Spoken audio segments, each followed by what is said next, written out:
para la palabra del Señor en la tarde de hoy. Vamos a orar al Señor.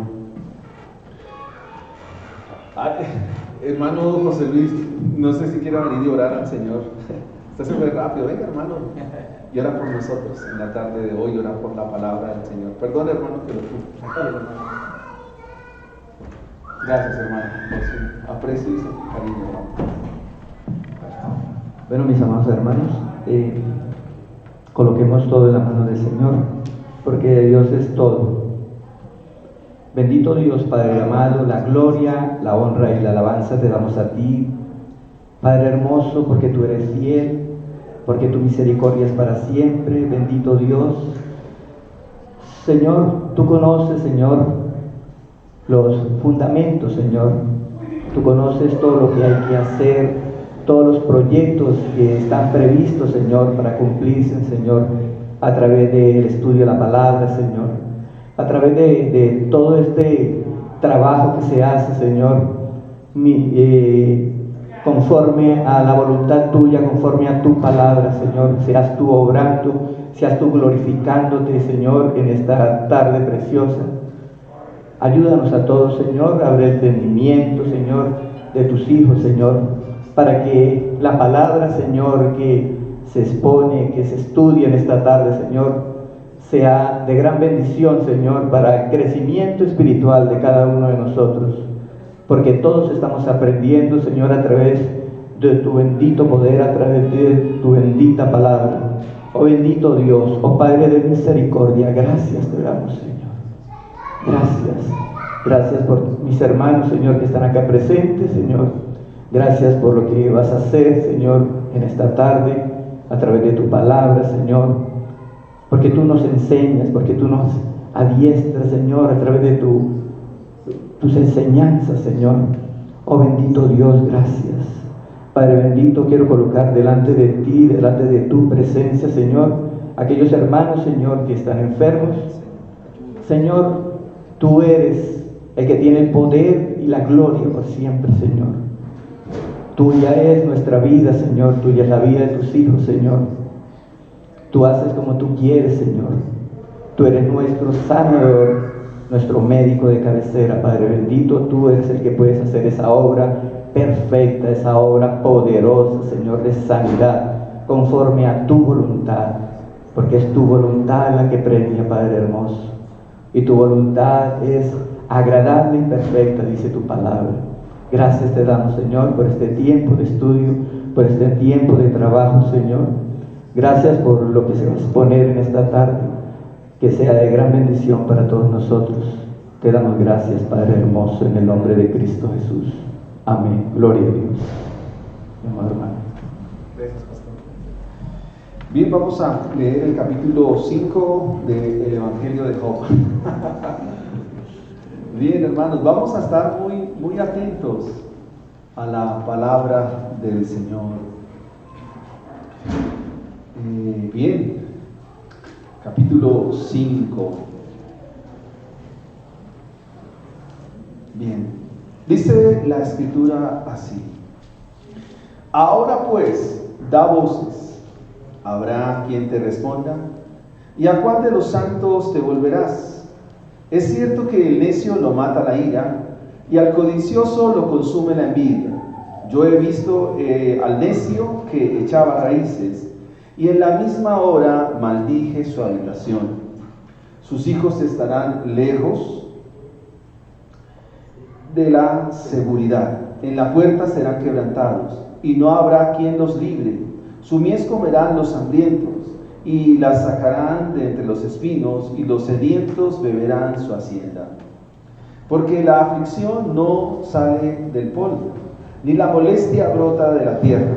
Pero como las chispas se levantan para volar por el aire, así el hombre nace para la aflicción. Ciertamente yo buscaría a Dios y encomendaría a Él mi causa, el cual hace cosas grandes e inescrutables y maravillas sin número, que da la lluvia sobre la faz de la tierra y envía las aguas sobre los campos, que pone a los humildes en la altura y a los enlutados levanta a seguridad, que frustra los pensamientos de los estatutos para que sus manos no hagan nada, que prende a los sabios en la astucia de ellos y frustra los designios de los perversos. Hasta ahí, hermanos. El libro de Job es un libro supremamente interesante. ¿Cuántos de ustedes ya le han venido cogiendo el hilo al libro de Job? De hecho, es un libro muy poco estudiado en la iglesia. Una de las necesidades propias de la iglesia de Cristo, una de las necesidades suyas, una de las necesidades mías, la necesidad de todo aquel que ha creído al Evangelio, es que la iglesia conozca a Dios. El todo del Evangelio, el todo de la vida cristiana, dice Juan capítulo 17, versículo 3, es que te conozcan a ti, el único Dios verdadero, y a su Hijo Jesucristo, a quien has enviado.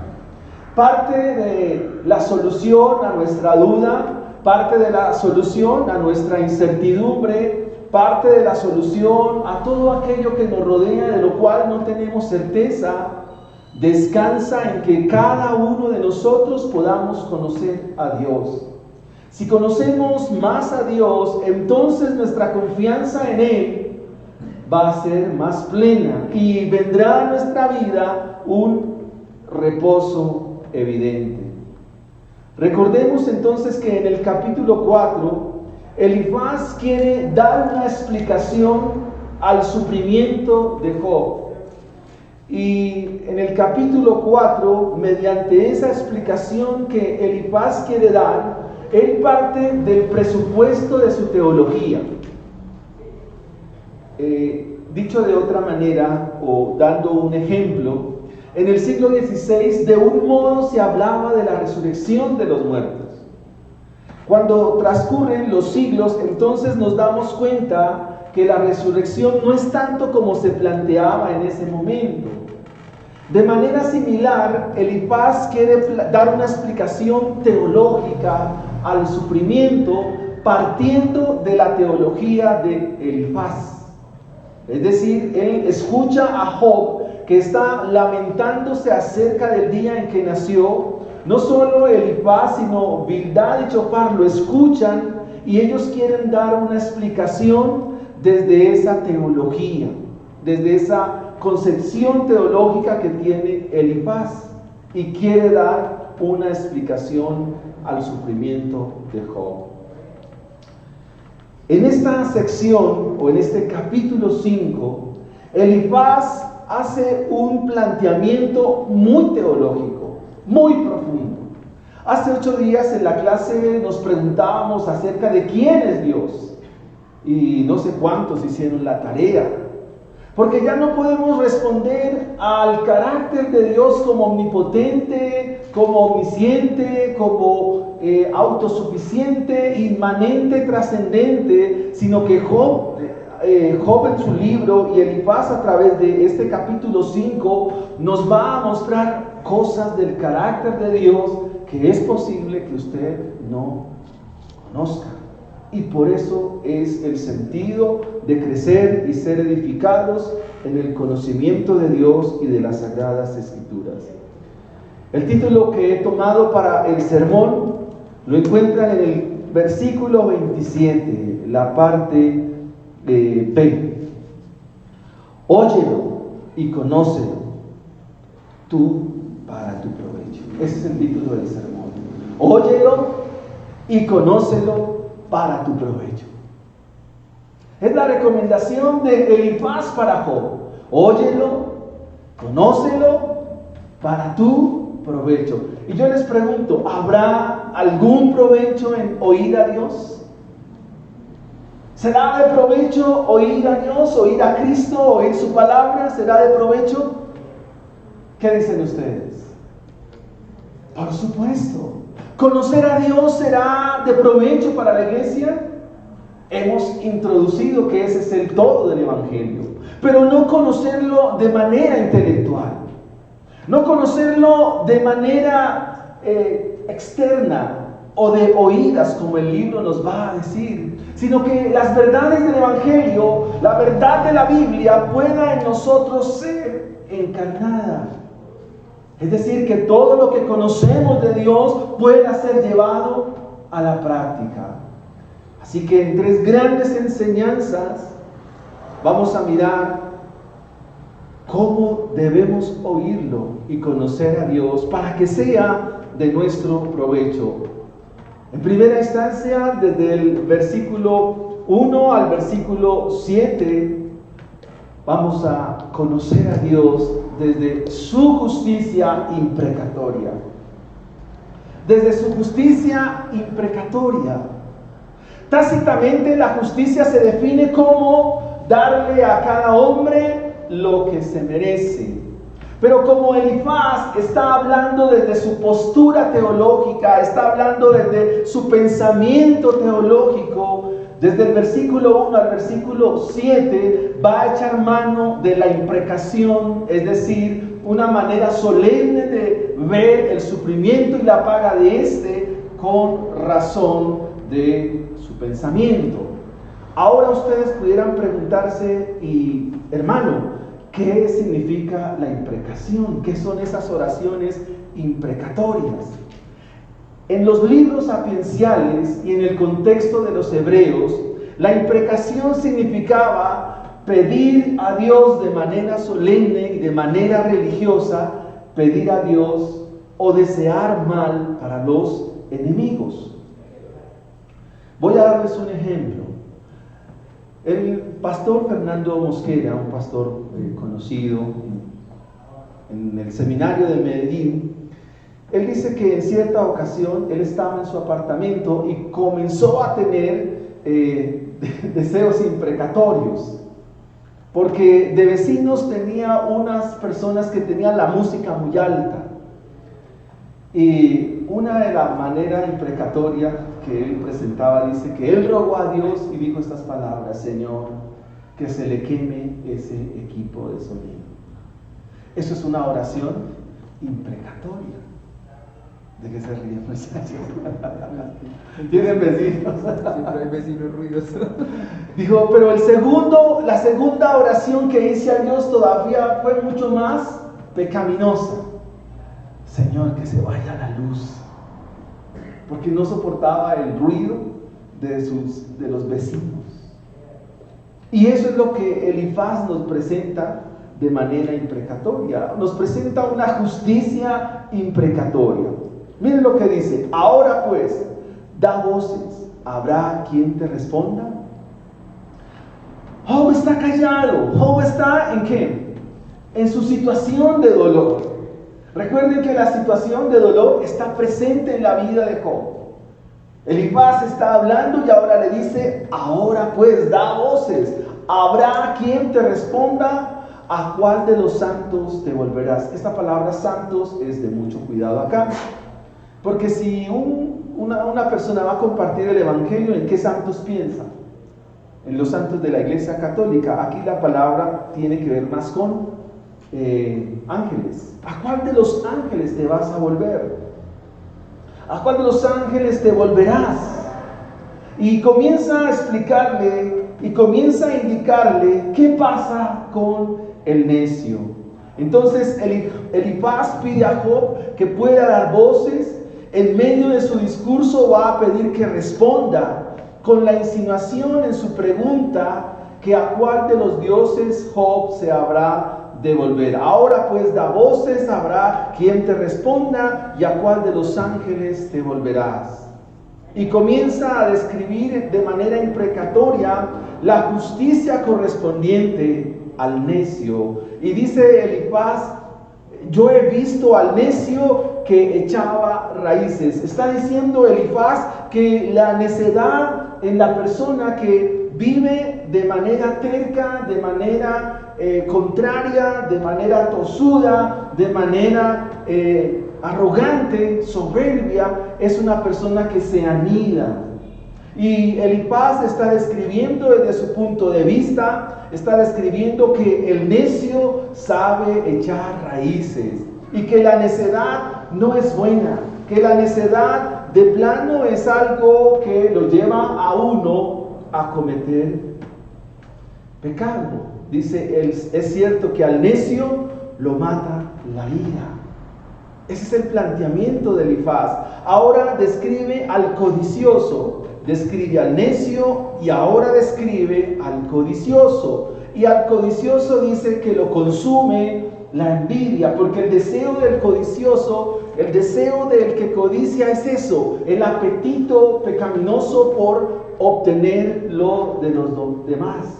Y ese deseo es de carácter envidioso. Entonces Elifaz describe al necio y describe al codicioso, pero ahora describe otra vez al necio y dice que el necio echa raíces y que él en esa misma hora maldijo su habitación. Y recuerde que esa palabra maldecir es la palabra kalal, que significa que sea reducido, que sea apocado, que sea achiquitado, por decirlo de alguna manera.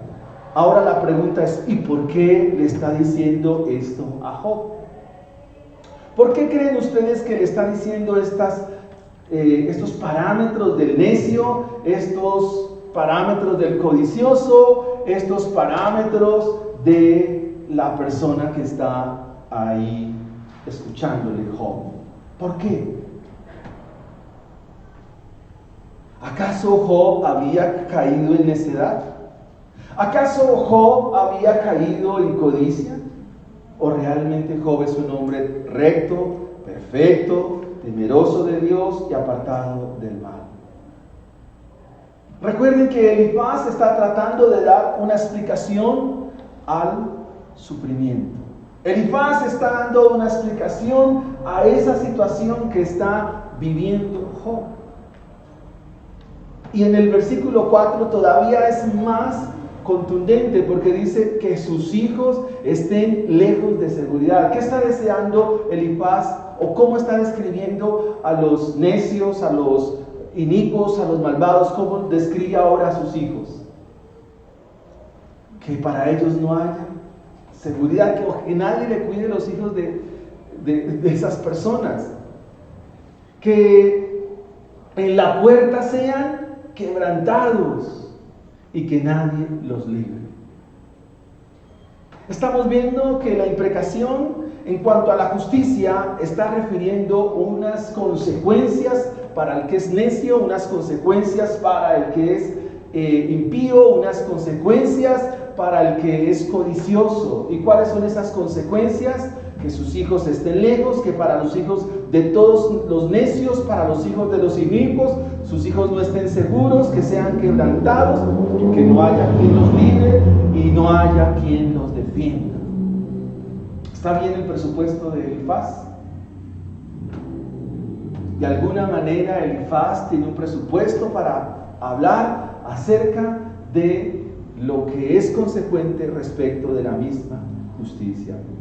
En el versículo 5 ahora describe que a los necios, a los codiciosos y a los impíos les vaya mal en su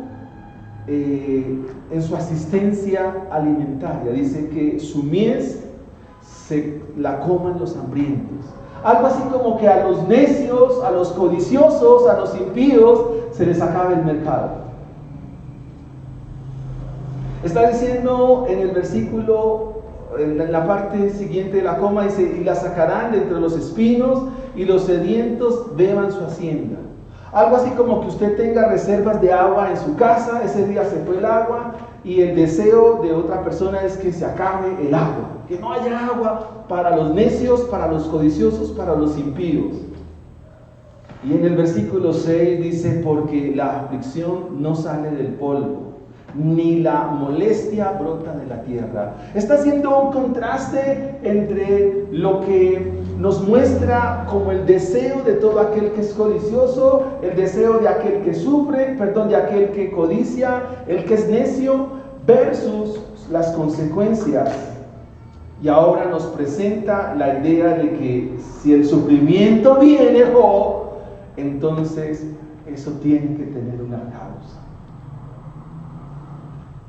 ¿Qué está diciendo entonces Elifaz exactamente en esta sección? Job, ¿Será que en tu corazón no habrá algo de codicia? Job, ¿será que en tu corazón no habrá algo de envidia? ¿Será que por allá en lo más profundo de tu corazón, Job, no hay algo de pecado? Y a la luz de las Escrituras, ¿cuál sería la respuesta? ¿Cómo se describe Job? ¿Y quién describe a Job? Porque aquí lo que cuenta es lo que dice Dios de Job, no lo que piensa Elifaz, ni siquiera lo que piensa Job. Ahora, pongámonos en los zapatos de Job.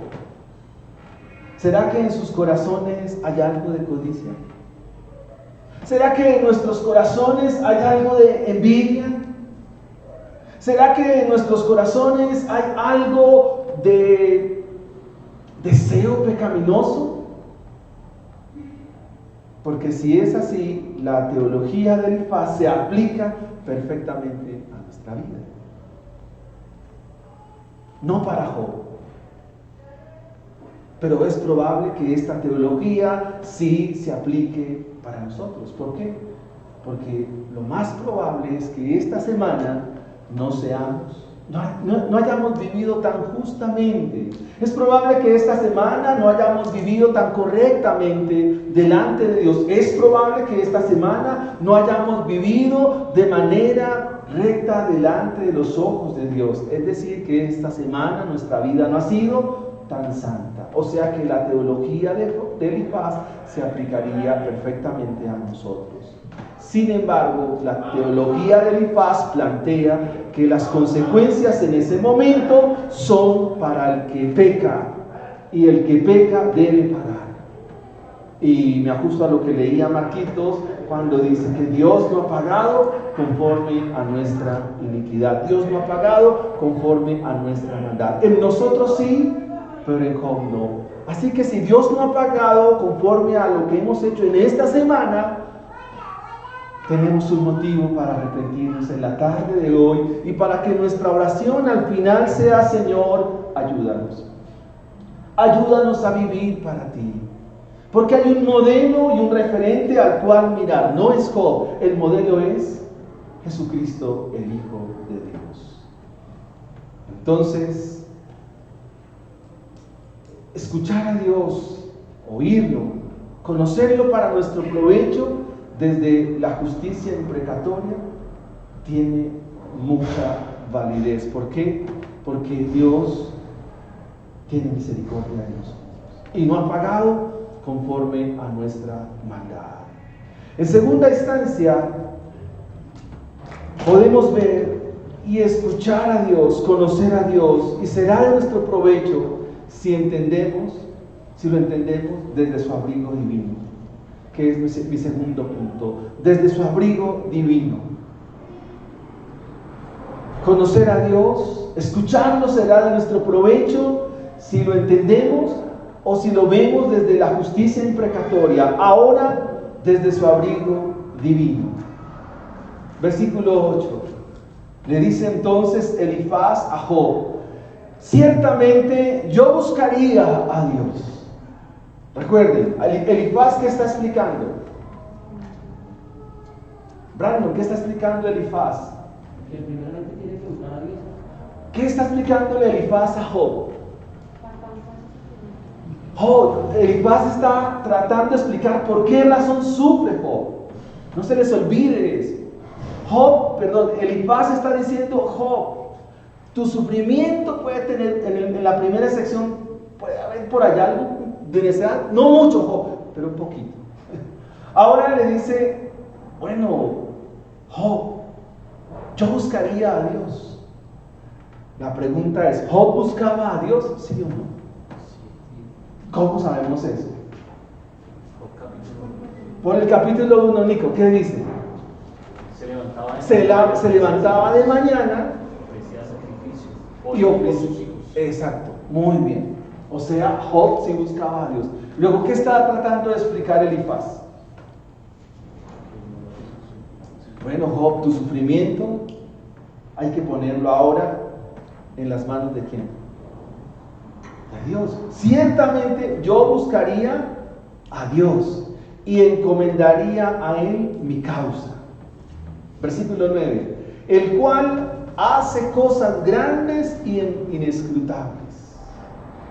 Y yo quiero que aquí usted, si puede anotar esto, esta semana usted mismo sea edificado a la luz de la Escritura, de su investigación y su crecimiento. Entonces, cuando le pregunten quién es Dios, usted pueda decir: el que hace cosas grandes e inescrutables. Ya no responda de otra manera. ¿Quién es Dios? El que hace cosas grandes e inescrutables. ¿Qué significa grande? Aquí la palabra grande hace referencia a todo lo que existe. La palabra hebrea describe que Dios ha hecho todo cuanto hay, todo cuanto existe, describe la grandeza de Dios. Pero también Elifaz nos dice que el Dios vivo y verdadero hace también de esas cosas grandes inescrutables. Es decir, que en algunas de ellas no hay explicación para la mente humana. Que muchas cosas de las que Dios ha creado no se resuelven por lógica humana, porque las cosas que Dios ha creado no caben en la lógica humana. Es decir, que a Dios no lo podemos llevar al laboratorio y ponerlo en un tubo de ensayo, porque las cosas que Él ha hecho son grandes y son inescrutables. ¿Y qué significa inescrutable? Que no se puede medir, no se puede medir, no se puede entender, no se puede escarbar, porque es muy profundo lo que Dios ha hecho. ¿Qué dice después? Y maravillas sin número. O sea, las maravillas de Dios son incontables, dice el Salmo 18. Si quisiera enumerarlas, no puedo, son incontables. Ese es el Dios que ahora nos está presentando Elifaz. Versículo 10. Que da la lluvia sobre la faz de la tierra y envía las aguas sobre los campos. ¿Y para qué sirve la lluvia? ¿Y para qué sirve el agua sobre los campos? ¿Para qué sirve? Para que germine la tierra y haya producto. Ese es nuestro Dios. Pero eso lo encuentran en referencia ¿a quién? Si ustedes se fijan, esos versículos del 8 al 10 tienen que ver con respecto a la creación. Capítulo 1 de Génesis. Versículo 11, ahora se va a referir ¿a quién? Al hombre. ¿Y qué hace Dios de los humildes? ¿En dónde pone Dios a los humildes? ¿En dónde pone Dios a los humildes? ¿Qué dice su Biblia? En altura, porque el que se humilla será ¿qué? Enaltecido. O sea, este Dios obra en los corazones humildad. Este Dios obra en los corazones sencillez. Y algo que nosotros debemos tener como iglesia es la sencillez que Dios obra por su gracia y su infinito amor. Pero ahora nos dice que a los enlutados, ¿quiénes son los enlutados? ¿Los que van a dónde? ¿Qué es el luto? ¿Quiénes son los enlutados? Los que tienen un dolor por una muerte. ¿Ustedes nunca han ido a un velorio? Los enlutados son los que van a dónde? A un velorio. Los que están atravesando duelo por la partida de un ser querido, ese es un enlutado. ¿Y qué hace Dios con los enlutados? ¿Qué dice su Biblia? ¿Qué hace Dios con los enlutados? ¿Qué dice su Biblia? ¿Por qué los levanta en seguridad? Porque Él es Señor también de la muerte. En la teología imprecatoria o la teología de Elifaz y lo que hemos venido estudiando, Dios es Señor de todas las cosas, porque algo que hace este libro es mostrarnos la soberanía de Dios. Y cual Dios soberano también es Señor de la muerte. Por eso al que está atravesando luto y duelo, lo levanta a seguridad. Pero describiendo a la criatura humana, entonces nos presenta otro tipo de personas. ¿A quién? ¿Qué dice su Biblia? Los astutos, los sagaces, o como diríamos en nuestros días, los abejas, si quieren un término mucho más de ahora. ¿Qué hace Dios con aquellas personas que se las dan de abejas, de astutos, de sagaces? Frustra sus pensamientos. La pregunta es, ¿quién es el que gobierna todas las cosas? ¿Quién es el que dirige la criatura humana? La guía está sobre él. Si usted se da cuenta, es Dios mismo, su poder, su soberanía. Y la respuesta de Elifaz para Job es: ciertamente yo buscaría a Dios y encomendaría a él mi causa, porque mira lo que hace Dios con los enlutados, mira lo que hace Dios con los astutos, para que sus manos no hagan nada. Que prende a los sabios en la astucia de ellos y frustra los designios de los perversos. Versículo 14: de día tropiezan con tinieblas y a mediodía andan a tientas como de noche. Así libra de la espada al pobre, de la boca de los impíos y de la mano violenta, pues es esperanza del menesteroso y la iniquidad cerrará su boca. ¿Quién es Dios? Así que conócelo, escúchalo, para que sea, ¿de qué? De provecho. Ahora, ¿dónde estamos nosotros en esta sección? ¿En dónde estamos nosotros en estas líneas que nos presenta la Escritura? En primera instancia debo entender que mi pensamiento, mi manera de pensar por el Evangelio tuvo que haber sido ya renovada. Por el Evangelio mi forma de pensar ya ha sido mudada, porque he sido pasado de las tinieblas al reino de la luz. He sido pasado al reino de Cristo. Y entonces mis pensamientos ya no van a ser de los astutos o de los sagaces. Mi manera de pensar no será conforme al pensamiento que describe a los impíos. La sabiduría que ahora manejo, la sabiduría que ahora tengo, es conforme a la Biblia, conforme a la Escritura, conforme al reino de los cielos. Porque si de seguro no soy renovado por el Evangelio, mi corazón sigue siendo pecaminoso, mi manera de pensar sigue conforme a la cultura que me rodea, conforme a la astucia de este mundo, de seguro tropezaré, de seguro caminaré a tientas. ¿Qué es caminar a tientas? Es como cuando uno no sabe por dónde va, tropieza muy fácilmente. Pero ¿quiénes son los que tropiezan? ¿Quiénes son los que caminan a tientas? ¿Quiénes son los que viven tras los modelos de este mundo? ¿Quiénes son los que piensan en acallar al huérfano, a la viuda, al que está desprotegido, al menesteroso? ¿Quiénes? Los que piensan impíamente. Todos ellos, de alguna manera, un día serán quebrados, un día serán puestos en la balanza de Dios y allí no habrá forma alguna de escapar. Así que cuando planteamos este segundo punto, al indicar que desde el abrigo divino, conocer a Dios y escucharlo para nuestro provecho, debe ser visto de que para sus hijos Dios es un abrigo. Y esta es una expresión que se repite en muchos libros de la Biblia. Por ejemplo, en el Salmo 91, la Biblia nos dice: el que habita al abrigo morará bajo la sombra del Omnipotente. Diré yo a Jehová, esperanza mía y castillo mío, mi Dios, ¿en quién confiaré?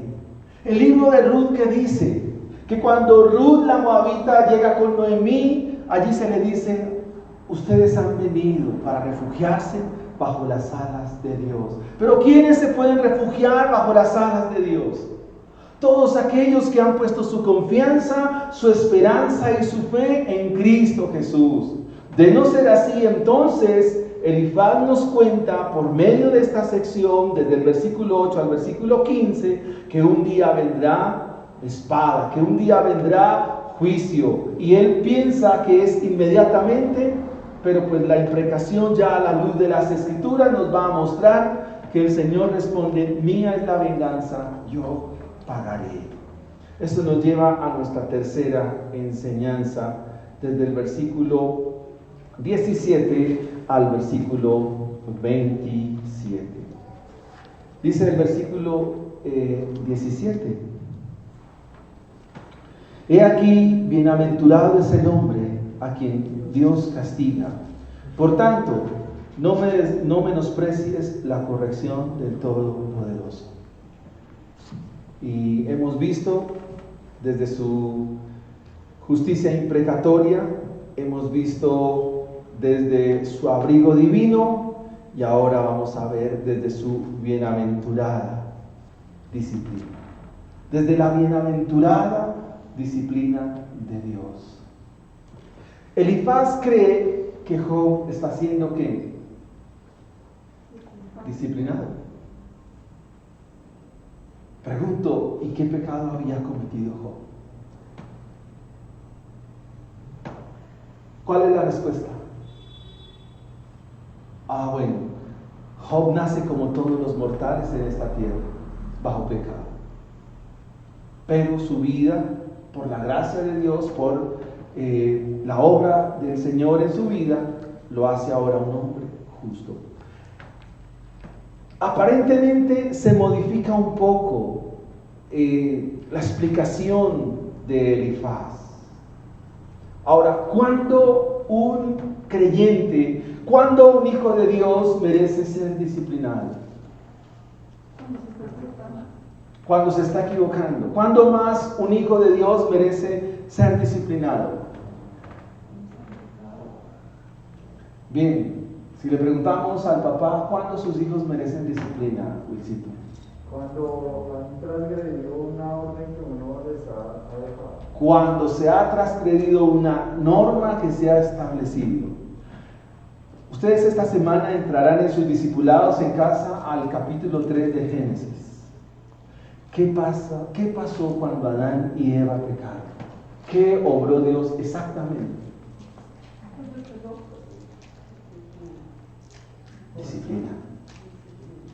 Disciplina. Si nosotros como padres no disciplinamos a nuestros hijos, somos malos padres. Cuando somos permisivos con ellos. Cuando nosotros somos permisivos con nuestros hijos, nos estamos volviendo alcahueta de ellos. Y finalmente también seremos destruidos. Adán y Eva sufren disciplina de Dios. Porque ahora van al exilio. La paga del pecado, la transgresión de la norma, la transgresión de la ley de Dios significa disciplina, corrección. Ellos desobedecieron a Dios, desobedecieron su norma. Por tanto, todo aquel que desobedece la norma de Dios, desobedece las leyes de Dios, desobedece sus ordenanzas, merece la disciplina. Ahora, Elifaz nos plantea en el versículo 17 que hay dicha, que hay gozo. La palabra que traduce aquí la Septuaginta es la palabra Macario, que significa gozo, alegría. ¿Qué es la disciplina? La disciplina es recuperar hábitos. Es restablecer, restituir, es ordenar, encarrilar, traer a corrección, corregir lo que es deficiente, corregir lo que no está bien y no volverlo a hacer. Eso es disciplina. Y para ello el Señor usa la iglesia, usa su palabra, usa la predicación, usa el evangelio para volver a sus hijos a la rectitud de sus caminos, Porque no hay camino más deleitoso, no hay camino más agradable, no hay mejor camino que los caminos de Dios. No hay mejor camino que el camino del Señor. Por eso, bienaventurado aquel a quien Dios trae a su camino. Bienaventurado aquel a quien Dios trae a su redil. Bienaventurado todo aquel a quien Dios trae a su evangelio, a su reino. Ahora, si el Señor tiene que usar disciplina para que esto suceda, entonces está bien. Es de gozo, es de dicha, es de alegría, aunque nosotros a veces no lo vemos así. El escritor de Hebreos en el capítulo 12 nos va a decir lo siguiente. Y él dice estas palabras hablando de la disciplina. Dice en el capítulo 12, versículo 8: pero si se nos deja sin disciplina, de la cual todos han sido partícipes, entonces sois bastardos y no hijos. O sea, la disciplina es una ordenanza de Dios. Una de las distinciones que cualifican la iglesia de Cristo es que en ella tiene que haber disciplina. Un hogar cristiano tiene que tener disciplina si se infringe la norma. Y dice la Escritura: pero si se deja sin disciplina, si se deja sin participar a los hijos de tal disciplina, pues no son hijos, son unos bastardos. Y nos dice la Escritura en el versículo 9: pero por otra parte tuvimos a nuestros padres terrenales que nos disciplinaban y los venerábamos. ¿Por qué no obedeceremos mucho mejor al Padre de los Espíritus y viviremos? O sea, la disciplina de Dios es un poco más amorosa, mucho más precisa, más certera, más justa, más adecuada que aún la que los padres nos dan. Y ahora nos presenta el beneficio de ser disciplinado. Versículo 10 de Hebreos 12: y aquellos ciertamente por pocos días nos disciplinaban como a ellos les parecía, pero para los que nos es provechoso, para que participemos de la santidad. En otras palabras, la disciplina que se aplica debe tener un fruto, y el fruto es la santidad. Así que cuando usted disciplina a sus hijos, ¿cuál es el resultado que se espera de ellos? De pasarlos por esa disciplina, que haya que Cambio. santidad. Santidad. Porque si hablamos de cambio, caemos en moralismo. O sea, yo quiero que mis hijos sean buena gente, no rompan platos, se porten bien y ya. No, queremos en ellos frutos del Evangelio, y fruto del Evangelio es santidad. Eso dice el escritor de Hebreos. Cuando se ejercita la disciplina, el fruto de tal disciplina, si es un hijo de Dios, dará fruto de santidad. Por eso Job dice, capítulo 5, versículo 17: bienaventurado es el hombre a quien Dios castiga. Por tanto, no menosprecies la corrección del Todopoderoso. ¿Usted sabe qué es menospreciar la corrección de Dios?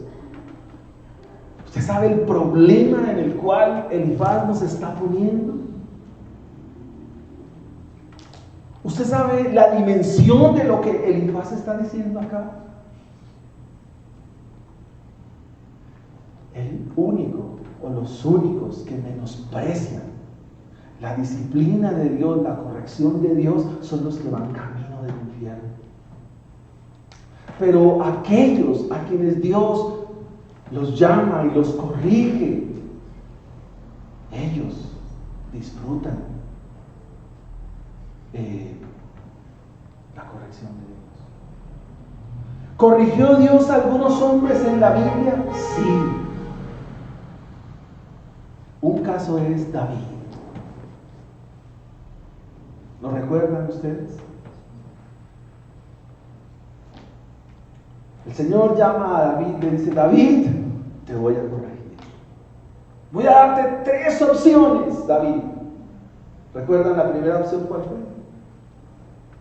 ¿Cómo Dios lo iba a disciplinar? Dijo: dejarte a manos de tus enemigos, David. Segunda opción, ¿cuál fue? David en manos del pueblo. 3, o en manos mías. Eso está en el segundo libro de Samuel, ya pasamos por ahí. ¿Y qué dijo David? Mis enemigos no dura cosas caer en manos de los enemigos. Luego David dice: el pueblo, no, también el pueblo sin misericordia. ¿Y qué dice David en tercera instancia? No, mejor tú, porque tú tienes misericordia. Y comienza Dios con la vida de David. Vuelva y lea y mire lo que Dios hizo. Eso es tremendo. ¿Sabe por qué Dios busca disciplina de nosotros? Para que nosotros brote fruto de santidad. Frutos de santidad en nuestra vida. No menosprecie, sino que abríguese a la vida, abríguese con toda su vida al amparo de Dios. Y vuelve entonces a describirnos a Dios. Porque Él es quien hace la llaga y Él la vendará.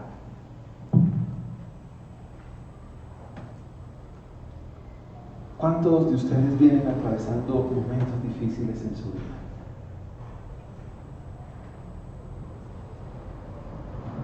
Momentos duros, momentos de como que no quieren seguir la vida cristiana, como que ustedes dicen: pero ¿para qué sigo?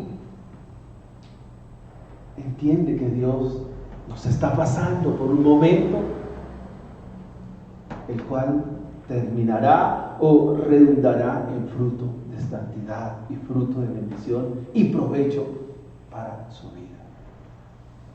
Así que en la tarde de hoy, escúchelo, escucha al Señor, escucha a Dios, conócelo para tu provecho. A veces las cosas no siempre que traen provecho a nuestra vida salen bien. ¿Cuántos de ustedes tomaron emulsión Scott? ¿Sabía bien? No, pero ¿era de qué? De provecho, servía. Hay remedios que no saben bien, pero no son de qué? De provecho. La disciplina es un remedio de Dios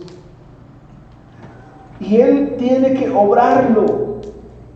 Es Dios mismo quien parte la pierna de la oveja, porque es necesario hacerlo.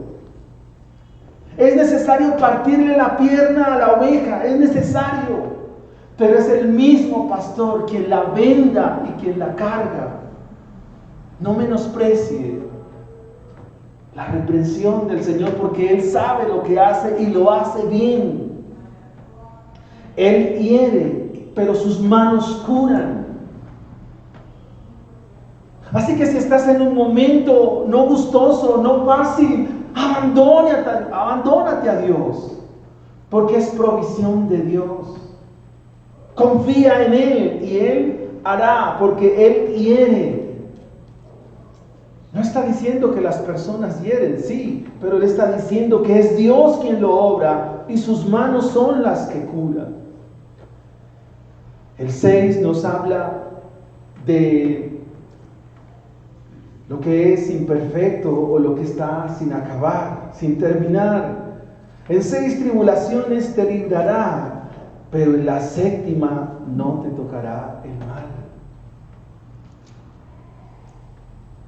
En el versículo 20 dice que en el hambre te salvará de la muerte y del poder de la espada en la guerra.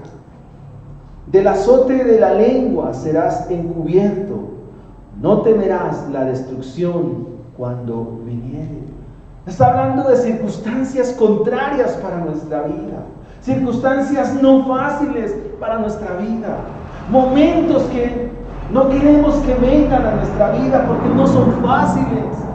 Pero no solo se nos muestra que Dios provee ese momento, sino también se nos muestra que en Dios mismo está la salida. En Dios mismo está la salida. Dice el versículo 23, pues aún con las piedras del campo tendrás tu pacto.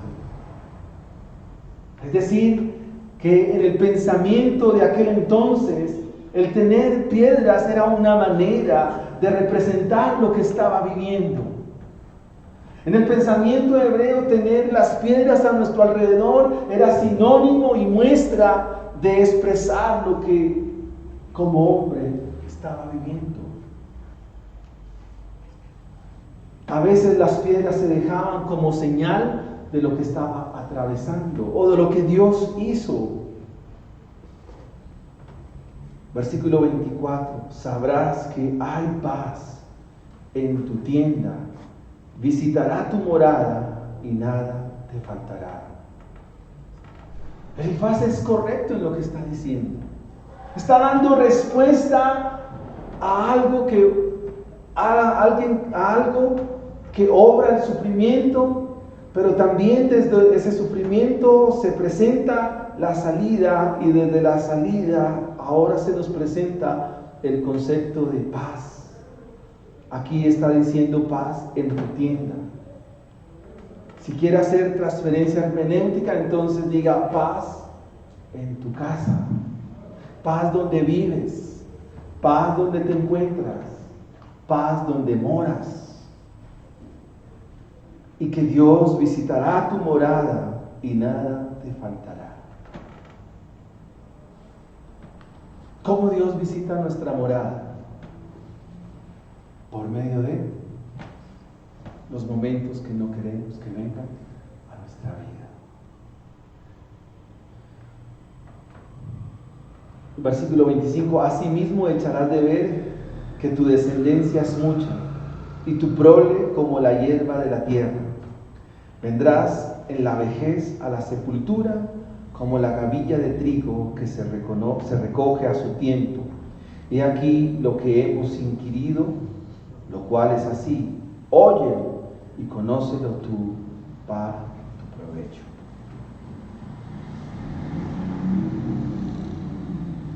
Queridos hermanos, cuando nosotros miramos la Escritura, se nos plantea a Dios desde otra perspectiva. Ahora pensemos en Job. Job está escuchando a Elifaz. ¿Habría motivo alguno para corregir a Job? Hemos dicho que no. ¿Habrá motivo para que la destrucción venga para Job? No. ¿Habrá motivo para que Job sea reprendido? ¿Para que Job venga y sufra? ¿Habría motivo? Entonces, lo que el capítulo 5 con Elifaz nos presenta, queridos hermanos, es que el sufrimiento en Dios siempre busca su propósito. Y la primera aplicación entonces, hermano mío, hermana mía, queridos míos, hermanos míos, es que si atraviesas momentos difíciles, eso tendrá un provecho para la gloria de Él. Así que no hay motivo de angustia, no hay motivo de desespero, no hay motivo de angustia. Yo sé que ustedes se angustiaron mucho porque el viernes perdió Colombia, pero eso no es motivo de angustia. Que Colombia no va a ir a Qatar, ¿ustedes creen que eso genera angustia en la vida de los hijos de Dios? No, eso sería una ignominia pensar de esa manera. Eso no debe generar ninguna angustia.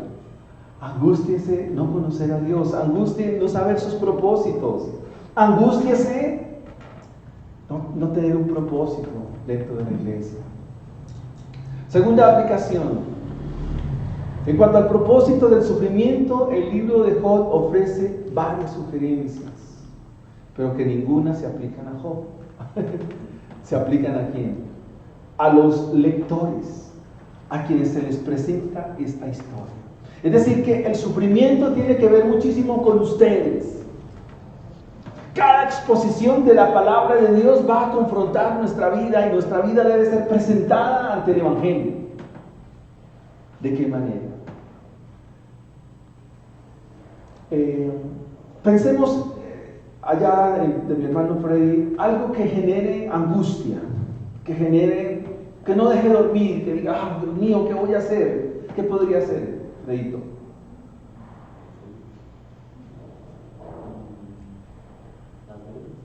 Deudas. ¿Por qué? Entonces puede ser administración, fidelidad a Dios,